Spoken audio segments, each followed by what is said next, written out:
Wake up. It's time, isn't it? In this universe, we process time linearly forward. But outside of our space-time, from what would be a fourth dimensional perspective, time wouldn't exist. And from that vantage, could we attain it, we'd see our space-time would look flattened, like a single sculpture with matter in a superposition of every place it ever occupied. Or sentience just cycling through our lives like carts on a track. It takes time to learn a language. 28 days.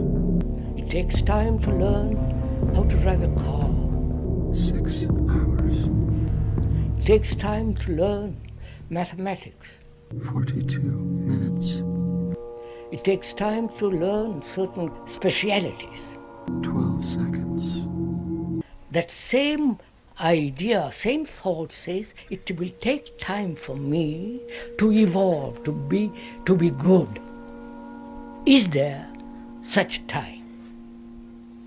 I've seen the finale of thousands of lives. Each one is so sure of their realness. You know, that their sensory experience constituted a unique individual with purpose, meaning. So certain that they were more than a biological puppet. Truth wheels out and everybody sees. Once the strings are cut off, all down. Does the thought about time correspond to something that we actually experience? If we were able to see our destinies manifest themselves visually, then we would be given a choice to betray our chosen destinies. And the mere fact that this choice exists would make all preformed destiny come to an end. Not if you travel within God's channel. If God controls time, then all times are pre-decided. I know what happens next. Years. Do you know anything about time travel? Try to step out of the now and visit the place you think about called the past or the future. The ontological fallacy of expecting a light at the end of the tunnel. Well, that's what the preacher sells. Same as a shrink. See, the preacher, he encourages your capacity for illusion. Then he tells you it's a fucking virtue. You are a stranger to yourself, and yet he knows you. You'll do this again. Time is a flat circle. Well, each vessel travels along a vector through space-time along its center of gravity. And in order for the vessel to travel through time, it's got to find a porthole, or in this case, a wormhole. There's a feeling, this feeling like life has slipped through your fingers, like the future's behind you, like it's always been behind you. In order to experience time, you would have to be able to step out of the now and visit the past or the future. That would give you evidence. Every living thing follows along a set path. And if you could see your path or channel, then you could see into the future, right? That was a form of time travel. Everybody knows there's something wrong with them. They just don't know what it is. Everybody wants confession. Everybody wants some cathartic narrative for it. Everybody's guilty. A wormhole with an Einstein-Rosen bridge, which is theoretically a wormhole in space controlled by man. According to Hawking, a wormhole may be able to provide a shortcut for jumping between two distant regions of space-time. You're going to shatter altogether the idea of tomorrow. Psychologically. See, everything outside our dimension, that's eternity. Eternity looking down on us. Then it is a tremendous shock. Now, to us, it's a sphere.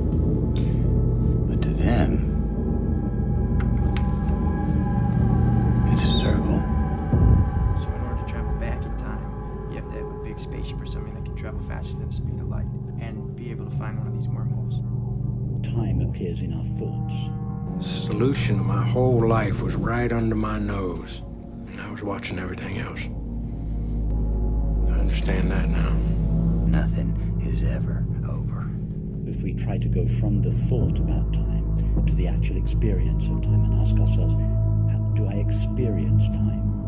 Or do I think about time? The basic principles of time travel are there. You've got your vessel and your portal, and your vessel can be just about anything. Surely this is all for me. Has anyone ever been there? Could anyone ever go there? They can show you the way. See, we all got what I call a life trap. There's gene deep certainty that things will be different. That you'll move to another city and meet the people that'll be the friends for the rest of your life. That you'll fall in love and be fulfilled forever. You are reborn, but into the same life that you've always been born into. If there is no psychologically tomorrow, then what will you do with that which is? Me? All we have to decide is what to do with the time that is given to us. In eternity, where there is no time, nothing can grow, nothing can become, nothing changes. Death created time to grow the things that it would kill. If there is no time, how is violence to end? Our conditioning is to use time as a means of getting rid, slowly or quickly or whatever it is, violence. But if there is no time at all, if one's whole outlook, psychologically, that there is no time at all, then is there a me who is violent? You can't remember your lives. You can't change your lives. And that is the terrible and secret fate of all life. You're trapped. Like a nightmare you keep waking up into. What experience of time do you have in the absence of thought? Does time exist in your thoughts or in your experience? Why should I live in history, huh?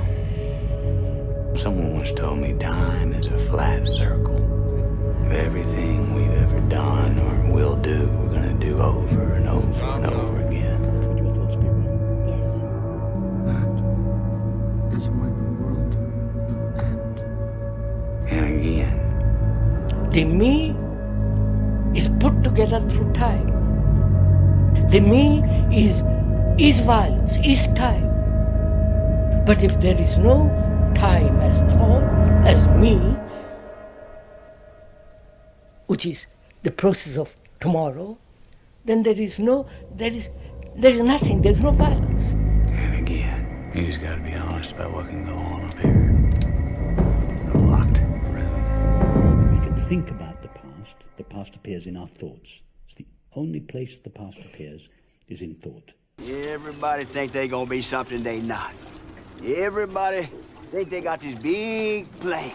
And when your hard heart made you like unto the stone and broke you from his body, which is the stars and the wind between the stars, he knew you. Is love a matter of time? Is love a thing to be remembered? Or having remembrance and the pleasure of that remembrance, which you call love, which is time? If it is matter of time, which is thought, then it obviously is not love. Do you know the good years when you're in them? Or you just wait for them until you get ass cancer and realize that the good years came and went? Nothing's ever fulfilled. Do we, in our examination, see very clearly that psychologically there is no time at all? If there is no time at all, there is no past or future, but only something else totally different. Next time. Each still body so certain that they were more than the sum of their urges. We are conditioned to time. We say psychologically there must be evolution. For me to become something other than what I am.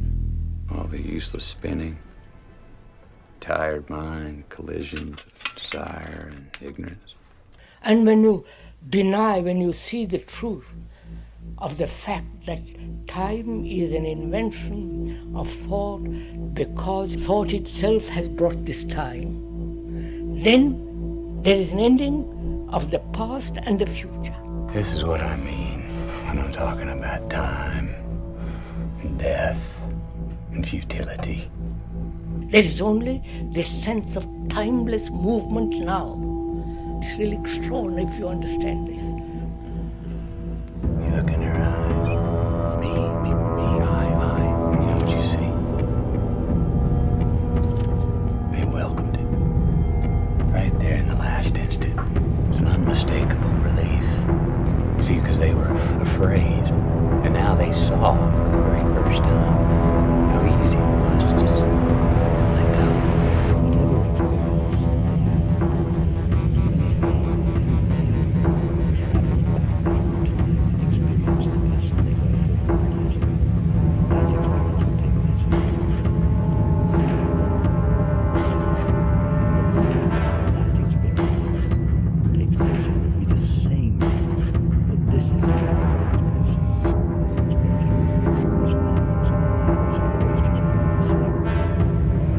Love is at the same level, at the same time, at the same intensity, at that moment. That is love, not the remembrance of the future. That state of mind that is really completely without time, which is love. Then see what happens in our relationship. See what happens in our relationship with another. You perhaps have that extraordinary sense of love which is not of time, which is not of thought, which is not a remembrance of pleasure or pain. In that last nanosecond they saw what they were. That you yourself, this whole big drama, it was never anything but a jerry-rig of presumption and dumb will. And you could just let go. Finally know that you didn't have to hold on so tight. You have no image, because image is the movement of time. Time has built that, thought has built it, this image step by step about another. And the other has made an image about you, step by step, which is the movement of time. And you have no time at all. And therefore you have this extraordinary sense of love which is not of time. Then what is your relationship with another? To realize that all your life, not all your love, all your hate, all your memory, all your pain, it was all the same thing. It was all the same dream, a dream that you had inside a locked room. Go into it, you will see. A dream about being a person. What is the relationship between human beings? When you have that extraordinary quality of love, then in that quality there is supreme intelligence. That intelligence is going to act in that relationship. Not you will act in that relationship. I wonder if you see it. It totally alters all relationship. If there is no alteration fundamentally in our relationship, there is no alteration in society, because we have built this monster society. That is the whole nature of time. This world is a veil. A man that is hoping, that hope is born out of despair. That despair is the past and the hope is the future. And so he is caught in psychological time. And there is no answer to that question at all. And the face you wear is not your own.